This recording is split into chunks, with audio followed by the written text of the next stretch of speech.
హైదరాబాద్లోని పరేడ్ గ్రౌండ్లో అంతర్జాతీయ కైట్ అండ్ స్వీట్ ఫెస్టివల్ను మంత్రులు జూపల్లి కృష్ణారావు, పొన్నం ప్రభాకర్ ఘనంగా ప్రారంభించారు.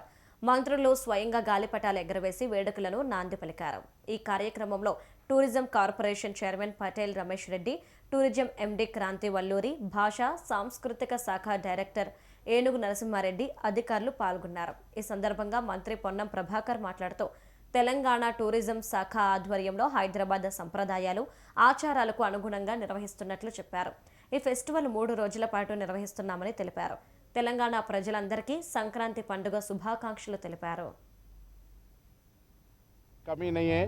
హైదరాబాద్ ప్రజలందరినీ ఇక్కడ విదేశాల 40 దేశాల నుంచి పతంగులు ఎగరేయడానికి వచ్చినారు. మన హైదరాబాద్ కూడా సంక్రాంతి పండుగకు పతంగులు ఎగరేసేటువంటి ఒక ఆనవాయితీ. ఈ 3-4 రోజులు జరిగే ఈ సెలబ్రేషన్స్లో అటు మెట్రో కానీ ఇటు ఆర్టీసీ కానీ అన్ని రకాల సౌకర్యాలు ఉన్నాయి. 1200 రకాల మిఠాయిలు ఇక్కడ ఈ పరేడ్ గ్రౌండ్లో ఏర్పాటు చేయబడ్డది. గౌరవ ముఖ్యమంత్రి గారి ఆధ్వర్యంలో పెద్దలు పర్యాటక శాఖ మంత్రి జూపల్లి కృష్ణారావు గారి నేతృత్వంలో ఈ పతంగుల పోటీ సంక్రాంతి పండుగ వేడుకగా జరుగుతోంది. హైదరాబాద్ ప్రజలందరూ మిస్ కాకుండా వచ్చి దీన్ని తిలకించాల్సిందిగా కోరుతూ ఉన్నాము. అదేవిధంగా తెలంగాణ ఎప్పుడు అన్ని మతాలకు అందరికీ ప్రాతినిధ్యం ఇచ్చే విధంగా హైదరాబాద్ ఎప్పుడు కూడా గంగా జమున తహజీబ్ అనే విధంగా ఉంటుంది.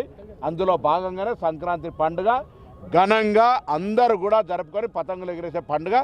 అందరికీ శుభాకాంక్షలు. సంక్రాంతి అది పబ్లిక్ ఉన్నది, అట్లాగే మంత్రులం కూడా అందులో కూర్చొని 2800 అడుగుల ఎత్తు, 2800 మీటర్స్ ఎత్తు, అంటే ఆల్మోస్ట్ ఒక విమానం ఎగిరేంత ఎత్తు ఈ యొక్క హాట్ ఎయిర్ బెలూన్ తీసుకెళ్ళి ఎక్కడో 10 కిలోమీటర్ దూరం వదిలిపెడుతుంది. అందులో మేము కూడా పోతున్నాం, మా తమ్ముడు మా మంత్రి కూడా వస్తున్నాడు. అయితే అది 16-17 తారీఖుల్లో ఇక్కడ గచ్చిబౌలి స్టేడియంకి వెళ్ళి ఇది ఒక నూతన అనుభూతి. మన యొక్క సంస్కృతిని, మన సాంప్రదాయాలని, మన కల్చర్ని, మన యొక్క వంటకాలని ఇవన్నీ కూడా మళ్ళీ ఒకసారి రాష్ట్రానికి, దేశానికి చాటి చెప్పేటువంటి కార్యక్రమం. తెలంగాణ దీనిలో భాగం, టూరిజంలో భాగం కూడా టూరిజం ప్రమోషన్, కల్చర్ ఎక్స్చేంజ్ ఇవన్నీ జరుగుతూ ఉన్నాయి. వీళ్ళందరూ దీన్ని చూసి తిని దీని యొక్క ఎంజాయ్ చేయాలా, మాటలతో చెప్పడానికి వీలు కాదు. Thank you.